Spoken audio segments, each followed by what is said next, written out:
Basically हमारी एक जो हमारे बानी का 7 जनवरी का 8वां यौम विसाल है उसके बारे में मीटिंग थी, लेकिन उससे इम्पॉर्टेंट जो आजकल हमारे हालात है जो जम्मू कश्मीर में आजकल हो रहा है, जैसे आपने देखा कल हमारा एक रिटायर्ड एसएसपी बारामूला में उसको नमाज पढ़ते पढ़ते अजान देते देते उसको शहीद किया गया बेचारे को। या राजौरी के बारे में आपने सब ने जाना होगा, सुना होगा, राजौरी में क्या हादसा हुआ, बहुत बड़ा हादसा हुआ। इन दोनों की जितनी मजम्मत भी की जाए बहुत कम है। इसी सिलसिले में आज हमारी प्रेसिडेंट जाना चाहती थी सुरनकोट, तो उसको हाउस अरेस्ट किया गया, उसको जाने नहीं दिया। मुझे नहीं लगता है ये कौन सी किताब है जिस किताब में ये लिखा है कि आप किसी की मूवमेंट को रेस्ट्रिक्ट करेंगे। ये तो इंडियन पेनल कोड के एक सेक्शन है, ये क्राइम है इंडियन पेनल कोड के तहत। मुझे नहीं लगता ये कौन सी किताब है जिस किताब को देख के आप ये इतनी इसको हमारी प्रेसिडेंट को राजौरी जाना था, सुरनकोट जाना था, उसको हाउस अरेस्ट कर दिया गया। हमारे बाकी भी कुछ लीडर्स हैं जिनको घर से बाहर नहीं आने दिया। ये हालात है आजकल जम्मू कश्मीर में, हमारे जम्मू कश्मीर में जो हालात चल रहे हैं। उसी के सिलसिले में हमारी ये डिमांड थी कि एक तो जो वहाँ सिविलियन मर गए उनके लिए 50-50 लाख रुपए का मुआवजा दिया जाए और हर घर में एक एक नौकरी दी जाए।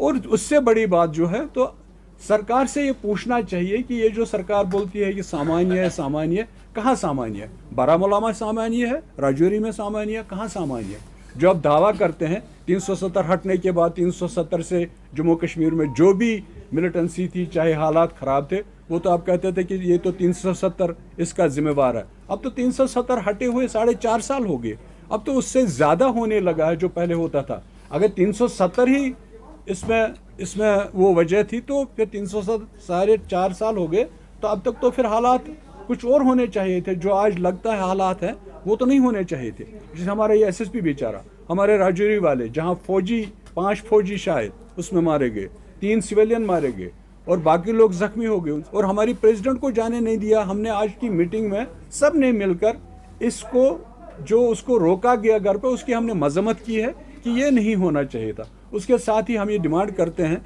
कि उन सब के लिए एक तो 50-50 लाख रुपए का मुआवजा और एक जॉब देनी चाहिए उनको, उन सबको जो भी हुआ है। आप कुछ पूछना चाहते हैं इसके बारे में तो बताइए। मूव करना, इंक्वायरी करना, आपने देखा नहीं लास्ट टाइम जो एक वो फौजियों के बारे में एक ऑर्डर आया था, उसको भी रिवर्ट किया गया, उस ऑर्डर को भी रिवर्ट किया गया।